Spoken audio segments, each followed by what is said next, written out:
حضرت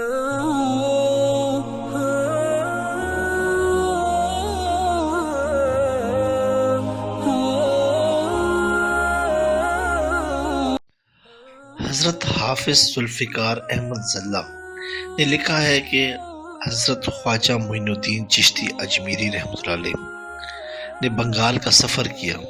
آپ کے سفر میں کئی لوگ آپ کے ہاتھ پر مسلمان ہوئے، کئی لوگوں نے توبہ پر بیعت کی۔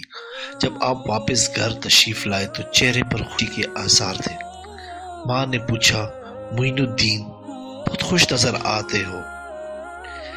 کہنے لگے کہ اماں، اس لیے کہ 7 لاکھ ہندوؤں نے میرے ہاتھ پر اسلام قبول کیا اور 70 لاکھ مسلمانوں نے میرے ہاتھ پر بیعت توبہ کی، اس لیے آج میرا دل بہت خوش ہے۔ ماں نے کہا، بیٹا یہ تیرا کمال نہیں ہے، یہ تو میرا کمال ہے۔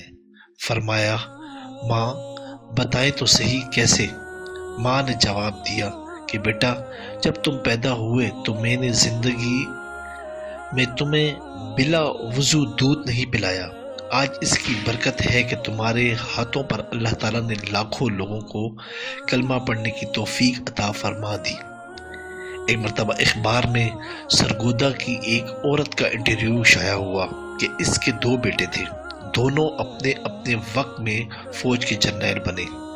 اس عورت سے کسی نے انٹرویو لیا کہ تو خوش نصیب ماں ہے کہ جس کے دونوں بیٹے ایسے شیر کے اپنے اپنے وقت میں جرنیل بنے، تیری کون سی خاص بات ہے؟